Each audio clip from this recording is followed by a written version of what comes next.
Okay, so you've taken your first listing. You've been making your calls. You got your first appointment. You used the pre-qual script, and now you're wondering, what do I do next? This is very common. A lot of agents, one of the reasons why you're a little nervous about getting your first listing is you don't exactly know what to do when you do get one.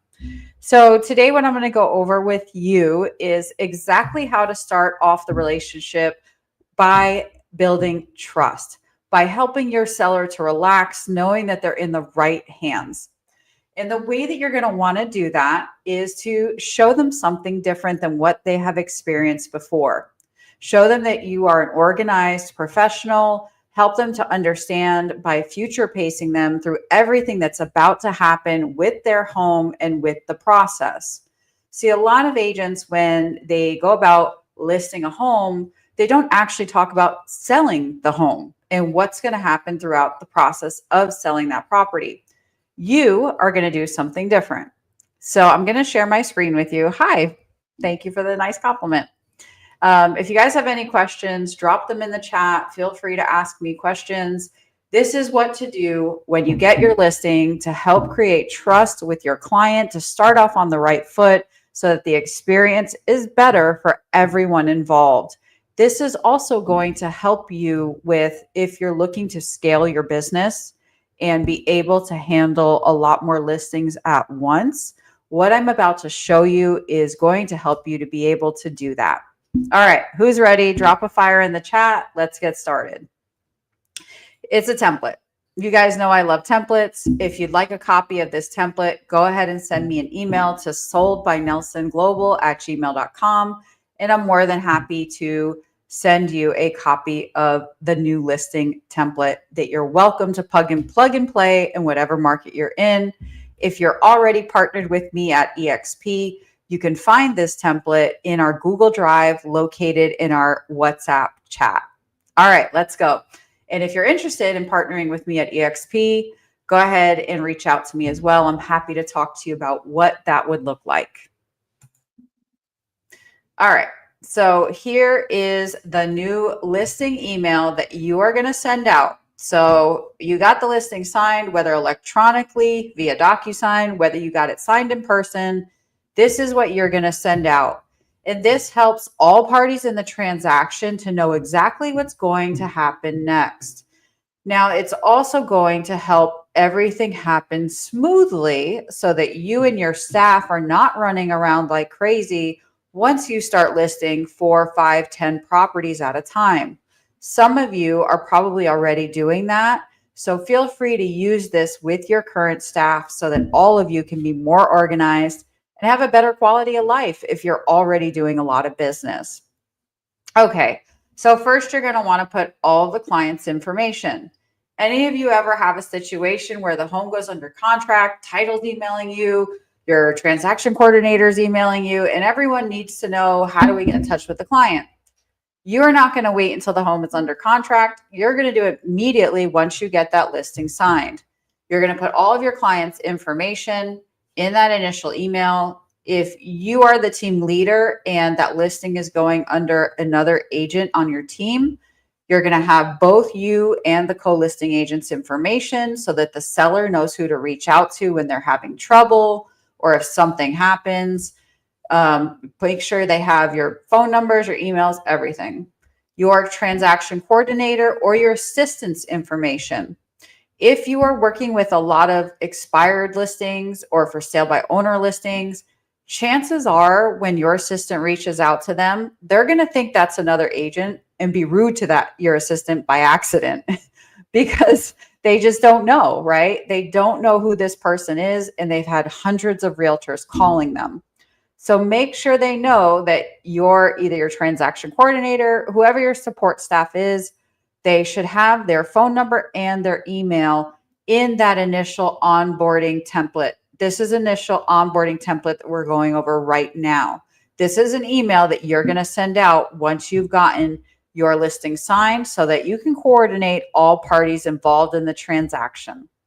All right, so now you're also going to tell them who's going to handle escrow of this property. Now, in the state of Texas, I'm able to, as the listing agent, I'm able to direct list escrow myself. If you're in a different state, you could put your attorney's information. So like New Jersey, we don't use escrow companies, we use attorneys. So you can let them know who you're going to use for attorney. Introduce them right there at the beginning. Now, why are we doing this before we even have an offer? You probably want to know, like, I just got the listing. Why are we already talking about who's going to close it? Real simple answer, guys. You're future pacing your clients so that they actually see that, hey, this thing is really going to sell. Hey, this gal or this guy is really serious. They're getting us in position right now to already be at the closing table. The point of this does a few things for you. It organizes everyone so that they know what they're doing. It's called leadership. You're the leader in the transaction. And it also helps people to relax, to feel like I'm in good hands. I don't need to be worried like I was with my last agent. I don't need to be on pins and needles, not knowing if my home is going to sell. Giving your client this information up front helps them to relax, knowing that they're in good hands and that their agent expects this thing to close. They already have you in communication with who's going to close it for you. So make sure you're putting that information in your initial email under all the parties that are going to be involved. Now, if you're going to have a stager, you're also going to put your stager's information in there, because like for me, I don't pay for staging. My clients pay for it.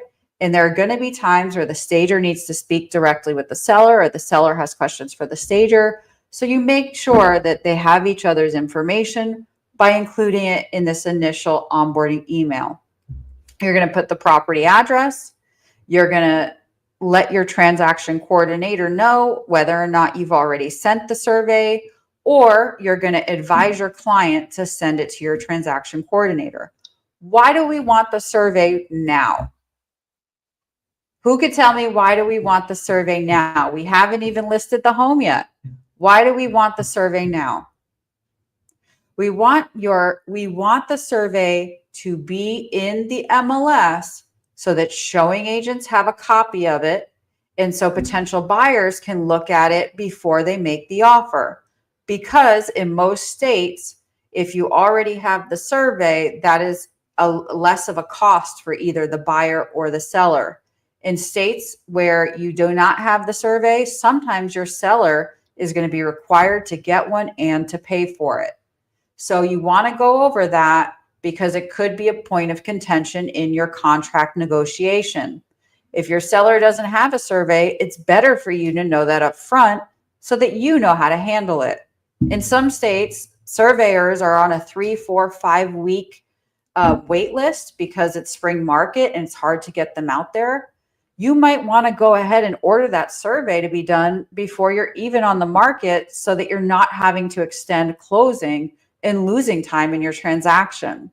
So again, you're going to want to go over that immediately. That is an important detail that you need as a listing agent, and it's going to help advise your client so that you can better serve them. So you're going to ask them in your initial onboarding email to send the survey to your transaction coordinator, and you will find out whether or not they have one if you don't already know from the listing appointment. Then you're going to tell them, you're going to let everyone know in the transaction if the listing agreement and disclosures was signed.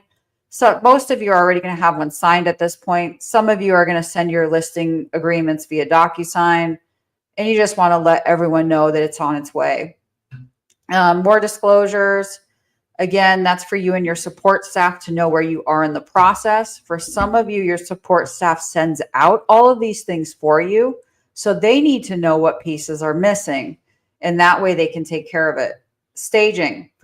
Again, you're going to want, if you're going to do staging on the property, you're going to want to have the information of the stager.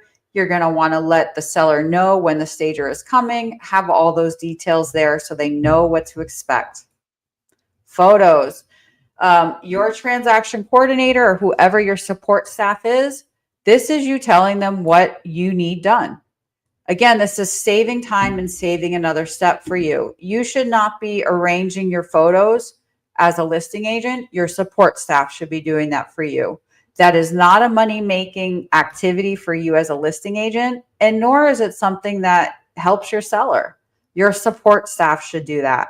Let them know what kind of package you want and what photographer you want to be used, so they know who to coordinate for you. Your lock boxes and your signs. I personally use a delivery person for both. I know that some agents will have their photographer do it for them. Whoever is doing it for you, just know that it should never be you. Your signs and lock boxes, if you are spending the time to go out and do that, you know what that tells me? You're a low producing agent. And I don't mean that to hurt anyone's feelings. You'll never meet an agent doing 50 or more deals who delivers their own signs or lock boxes. It's simply not possible.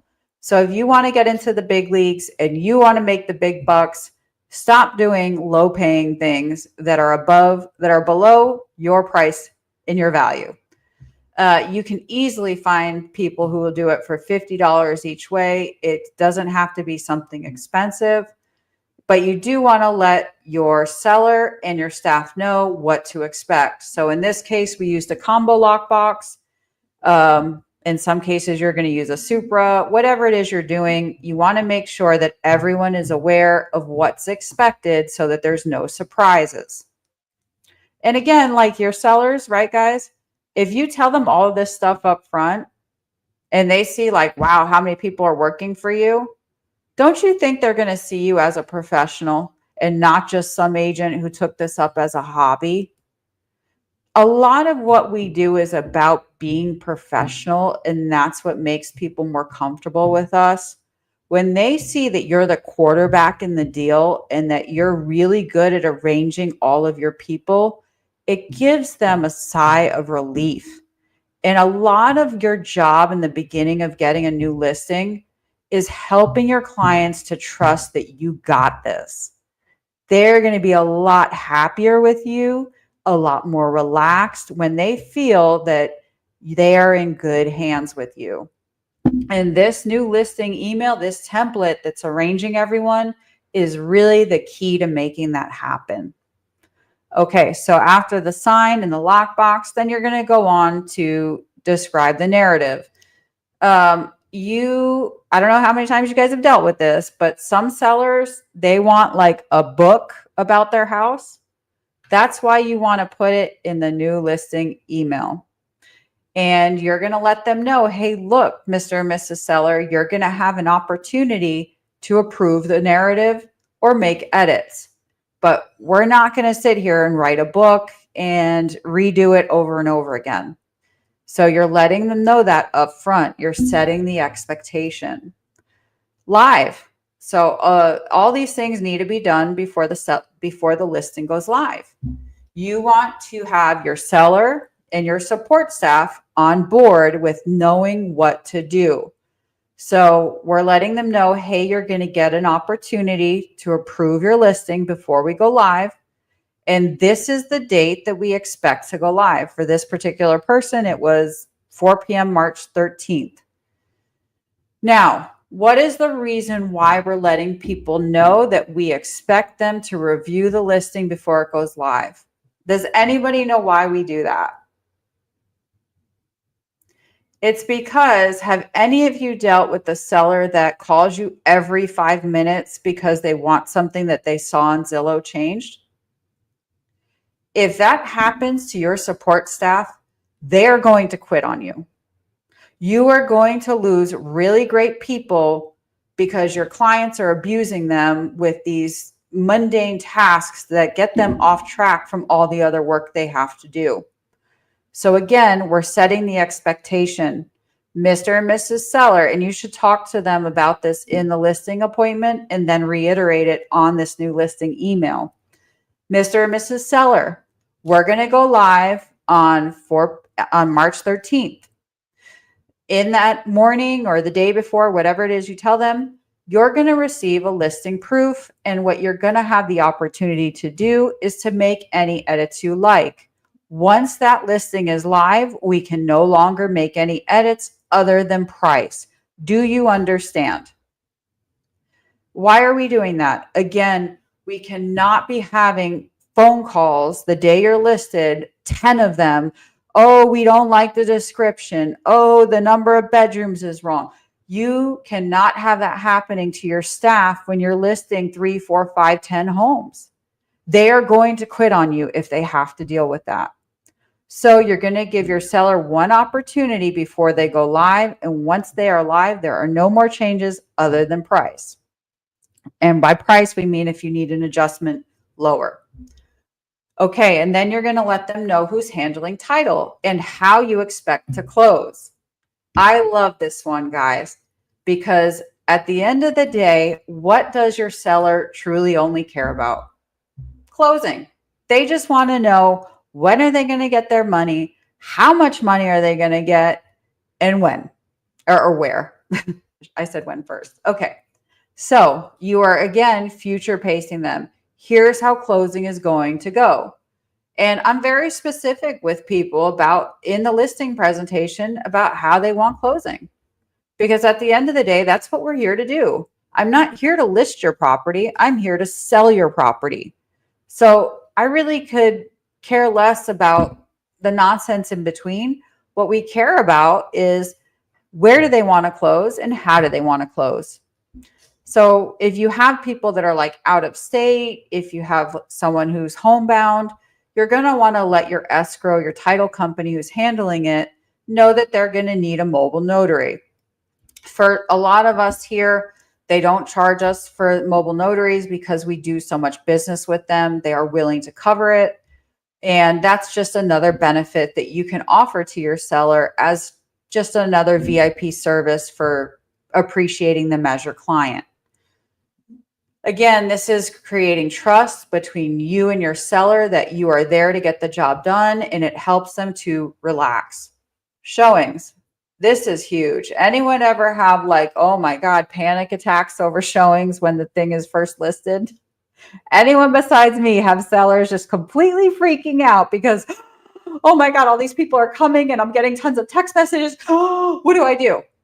Right? I know I can't be the only one. So again, you're going to talk to them about this.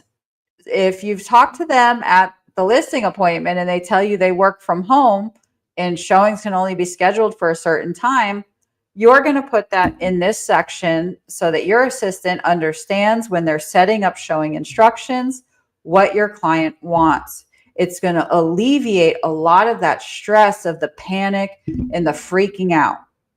So up front, before the home is even listed on the market, you're going to have a very clear understanding with your seller about how and when showings are going to happen and what the process is. So, you know, this particular person, they didn't live in the property. There was no approval needed. This was very easy. The combo is on the front door and showings could be scheduled online. For some of our listings, these instructions are very detailed. It's going to say things like, seller works from 10 to 4 from the home. Showings can only be scheduled from 4:30 to 8:30, and the seller must approve the showing via text message to XYZ phone number. Again, this is going to alleviate stress and a lot of unneeded phone calls, and you're just so much more professional setting this up ahead of time. It also helps if you're an agent who, you know, maybe you're about to go on vacation. You cannot be getting phone calls in the middle of Bermuda or wherever you're at because showing time doesn't know what to do, right? You want to set all of these things up ahead of time so that it runs smoothly. You're the consummate professional. Your clients are happy, and there's none of this panic that tends to go on with showings when a home is just first listed. Some of you know exactly what I mean, and you're probably laughing your butts off right now because you've experienced it. All right. Now you're going to future pace them again. What do they want? They don't care about photos. They don't care about the heels you're wearing when you're showing the house. All they care about is, when am I going to get an offer and when am I going to close? So you're going to talk to them about what happens when they receive the offers so that they know what to expect. Now, any of you ever have a client that you send them an offer and they freak out on you? Oh my God, how dare you ever send me this offer? This is insulting. That's your fault. You did not warn them that, hey, per TREC laws, per CCAR, wherever you are in the world, I am required to send you all offers in writing. I am never expecting you to sign any offer I send you. But if you didn't warn them of that and they get some low offer, they might call you cussing you out because you never explained it up front. So you should be talking to them about this at the listing appointment, and then you're putting it in writing in this onboarding email that you send to your clients with all of your staff and all parties involved. And what you're going to say is all offers will be sent to the seller via email as they are received and negotiated for highest and best terms. When more than one offer is received, we will set an offer deadline. In this case, we expected to receive one, but don't say that to people if you don't expect it, guys. Never tell people that you expect multiple offers if you don't. In this case, we did. And what you're doing is you're just helping them to understand what's going to happen next so that they're not freaking out and panicking. Because again, guys, like selling your home is super emotional. If you've never done it yourself as an agent, I suggest you sell what you got right now so that you can understand what people are going through. It's really emotional. And when you're sending them offers that are low and they're not understanding that you haven't negotiated them yet, they're going to get a little upset with you thinking you're telling them to take it. So you have to future pace them that, hey, this is what's going to happen. It's totally normal. Here's how we deal with it. And they won't freak out on you. They'll feel great about it. So after you future pace them on offers, what you want to talk to them next is about who are all these people that are reaching out to them. So they may not understand, like, because a lot of people just have one agent who's like, it's a hobby for them or they're a housewife or whatever. They've never worked with a professional that has a staff. So now you want to talk to them about what's going to happen next. And this is a polite way of telling them, you as the quarterback in this deal and the team leader, you should not be spending time on them calling you because the last person who showed the home left the lights on. That's not what you're there to talk about. They can call your assistant for stuff like that. You are here to get them offers, to negotiate the highest and best terms, and to help them to the finish line to get the most money they can get. All of the nonsense about, somebody came here with heels today and they didn't take their shoes off, those are calls for your assistant. You should not be wasting your time with that because it keeps you from doing the things that actually make them money, which is selling their home. So you need to point them in the right direction of someone that can help them, whoever that is, whether that's your transaction coordinator, whether that's your assistant, whether you have a VA in the Philippines that's supporting you, whoever that person is. This is the point in the template where you need to make it very clear to them who is to help them with certain things.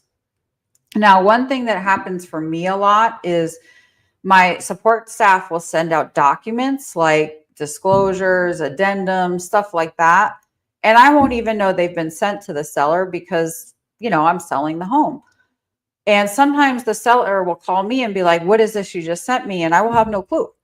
So in this part of the onboarding email is where I let them know, hey, look, if someone sends you a document to sign and you have questions about those documents, here's the person you need to call.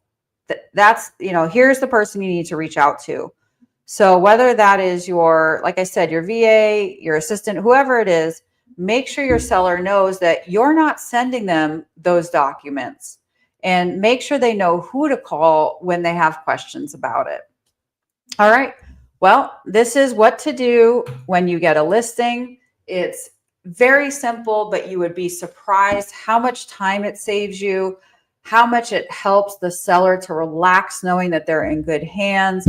And you know what? The first I would say probably the first 7 days is the most important time that you have with a new client because they're nervous. They don't know you. I mean, unless you guys are longtime family friends, but typically they don't know you. They're not sure if they made the right decision. You know, a lot of sellers, they have their friends at church in their ear, they have their friends and family in their ear. And what they really need from you is to step up and be a leader and help them to understand, yes, my agent got this. I don't need to listen to Bob at church tell me about how this agent knows this and this agent knows that, right? They will be able to turn off all of those other voices and deeply trust in you if you take these steps when you first get a listing. Well, I hope this helps all of you. What is a listing? Oh, a listing is a new home that's going to go on the market. Great question. Someone else also asked, and I'm going to go over this quickly. Do you stage every property or just in certain price brackets? That's a great question, Kantana.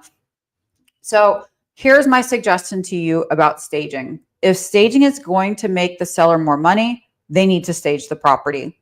What are some certain examples? So if a home is just really dated in bad taste, stage it because it needs to look up to today's standards. If a home has dark paint colors, scratched up floors, stage it. You need the home to look brighter, and furniture can do that. And taking away, like when all you can see is imperfections, you focus on that versus if there's nice furniture and the home presents well, people aren't going to so much notice like the imperfections of the floors or the paint or whatever. If the home was previously on the market with another agent and it failed to sell and you're looking to get the same list price or more than the previous agent, you have to stage it. The property needs to look differently than it did when it was previously listed. I shared this in another video of mine. I cannot tell you how many times I have sold a home to someone who saw it when they were with the previous agent. And that buyer actually ended up offering more than what it was previously listed for with the last agent because the home looked completely different once it was staged. So staging, I'm going to say it doesn't really matter. I've staged $250,000 homes. Whenever it makes the seller more money, it makes sense for the seller to invest in it. Now, why do you as an agent not want to pay for staging? I'm going to tell you exactly why. Number one, it's not your house. It's the seller's house. They need to be attached to what goes on. It should 100% be the seller who pays for staging. Number two, if the stager does something to harm the property, they need to have a direct contract with the seller that does not involve you. You could be legally responsible if they scratch the walls, if they put dents in and the seller decides to sue. If you're paying for it, he's going to sue you, not the stager. So you need to ensure that that stager is being paid directly by the seller and that they have a direct contract from seller to stager. You should never, ever pay for staging unless it's a special circumstance. Well, I hope this is helpful. If there's no other questions, again, the first 7 days when you first get a listing, it's the most crucial. You should be showing and demonstrating by your actions what the seller can expect to receive by working with you. And that onboarding template is just so crucial to the whole experience, not just for the seller, but also for your staff. If you're truly looking to scale your business, your staff needs to have an organized standard operating procedure, and you as the quarterback are going to direct them on what to do next. And this new listing template that I just sent you is exactly how to do it. If there's anything else I can do to help you in your business, please send me an email, soldbynelsonglobal@gmail.com. I do get asked a lot if I have availability for coaching. Unfortunately, at this time, my client roster is completely full. I am not taking on any new coaching clients. However, I am open to partnering with you at EXP. If you'd like to learn more about what it looks like to partner with me at EXP, 75% of the coaching that I offer is free. So go ahead and reach out, and I'm happy to discuss that more with you. Have a blessed day, everyone.